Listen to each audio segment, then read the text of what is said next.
is good, YouTube? Quinn Wade Basketball Analysis coming to you with a quick video. I wanted to let you guys know I got some new merchandise available, not just t-shirt anymore. I got different type of t-shirt, different type of shirts and logos that you can purchase on my spread shirt, and also hoodies now. We have expanded and added more to the channel and more merchandise for the brand. Thanks for supporting. It will be in the description and the links will be in the comment section below. Thanks for helping me and supporting the movement. Quinn Wade Basketball Analysis. I'm going to check out the video. What is good, YouTube? The ending of the What to Expect series. The last team is obviously the Washington Wizards. I will be doing season predictions for all teams going into the East and the West. I'm also going to do predicting the awards, and I'm going to do my top 10 players and top 5 players in the NBA and at their positions next. But now we're going to focus on Bradley Beal and the Washington Wizards. No John Wall this year, a guy that's very competitive, has always helped his team make it to the playoffs, especially as Bradley Beal started to develop and become the best version of himself last year. Qualified and almost made the All-NBA team. Barely just missed it. It shows you the development and the love for the game that Bradley Beal has. And that's very important if you want to continue to get better. He could have just been a good three-point shooter. He could have just been an 18-point scorer. But Bradley Beal continued to work on his game time after time after time. And at 26, he's one of the best all-around players in the league. And he can do a whole lot. I'm very happy that Bradley Beal lived up to the potential that he had, being a 25-point scorer, 5 rebound, 5 assist guy, literally giving everything that he can give to the team, and showing that you can run the offense through him and get quality shots. Plus, he can create his own shot, and that's very important in today's NBA. You want a shooting guard that can handle the ball. If somebody go under, knock down threes, or get to the paint and finish, or get to the free throw line, or even make the right decision in the pick and roll, or even finishing around the rim. So, in my personal opinion, Bradley Beal is an all-around offensive superstar.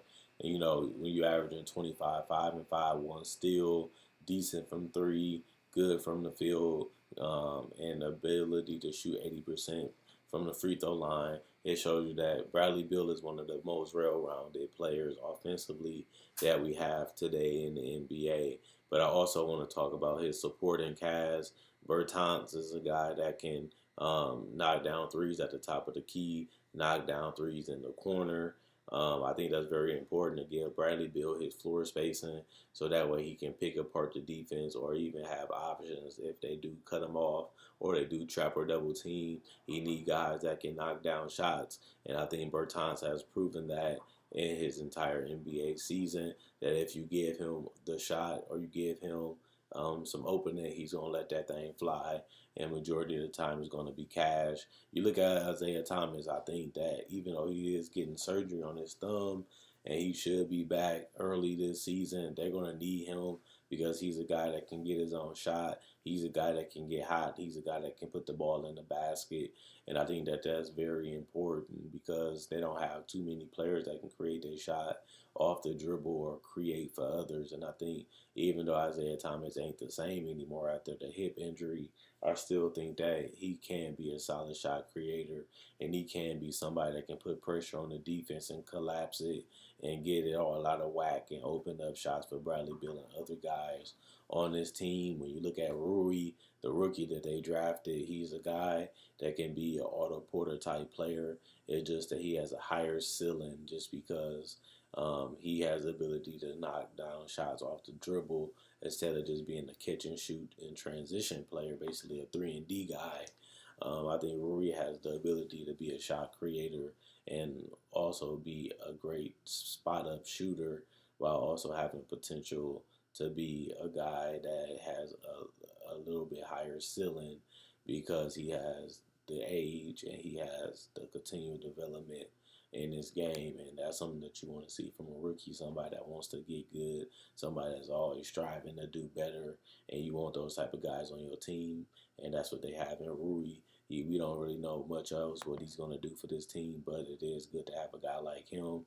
C.J. Miles is another guy that's good. He can knock down the threes off the spot up, and he doesn't need the ball to be effective. He can be effective just playing off other guys, and they need guys like that. And he's a guy that can play that shooting guard position and knock down threes continuously. They have Schofield. I think he's not going to get as much playing time because he does play the same position as Bradley Beal. Plus, I think C.J. Miles and them going to eat those minutes up, and I don't really see too many minutes for Schofield, to be honest.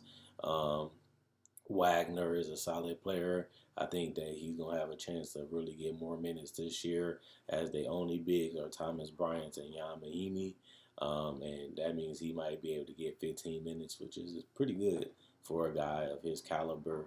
You look at Ish Smith, a guy that has been a guy that can collapse the defense, can give you some type of outside shooting, and he gives you good ball handle and skills, and he's a good prober. But I do see him playing major minutes because they don't have Isaiah Thomas anymore, and they don't have John Wall for the rest of the season. So somebody's going to have to get those minutes, and Ish Smith has shown that he can be a decent player given the minutes, and I think he's going to get those. You look at Justin Anderson, a guy that also played that shooting guard position. I think he's a solid player, can give you a lot of effort and energy and some decent shots off the catch. But I don't really think he's going to make that much of an impact either if he gets minutes or if he stays on this team. We got to see. Sam Decker is no longer on his team, but they have a chance to bring him back if they want to. And then if you look at the rest of the roster, that's about it for this team of guys that's going to get quality minutes outside of Jan Mahimi. But other than that, this is a team that doesn't really have the talent. They just don't have enough to compete against some of the better in the NBA. For an NBA team, this is not enough talent to compete on a high level. This is just enough talent to make you through the season. They got a lot of guys that's unproven. They got a lot of rookies and a lot of guys that is going to play in the G League. They also don't have enough quality NBA players to really help Bradley build out. I feel sad for Bradley Beal going into this season with this type of roster because it's just that bad. A guy that gave everything he could and fought every single game to win 32. I don't even think they're going to get close to that. And I think that they're going to be a team that's closer to the mid-20s and wins, which means they're going to have a huge fail.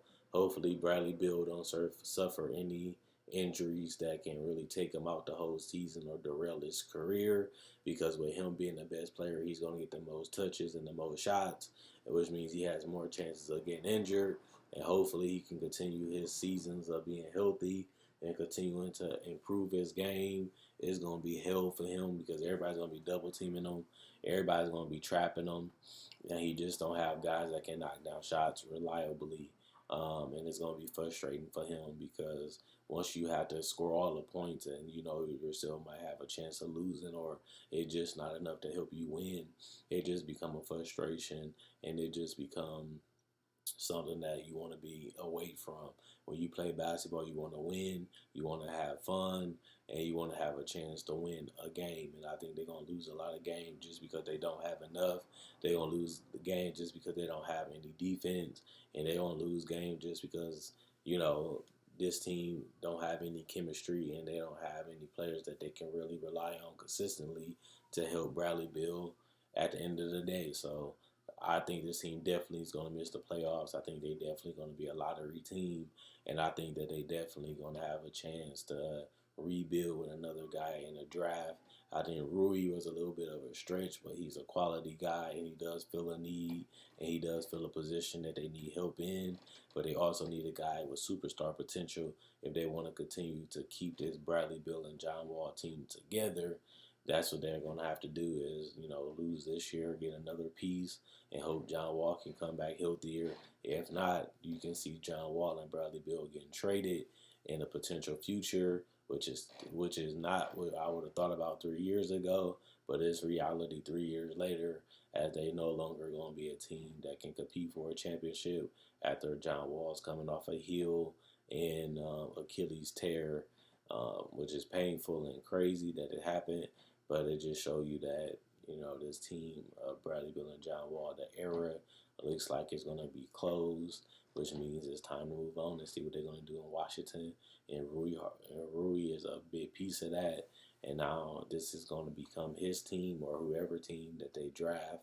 I mean, whatever player that they draft in the future, because this team is going to be bad for a long time unless John Wall comes back and be about 85% of himself.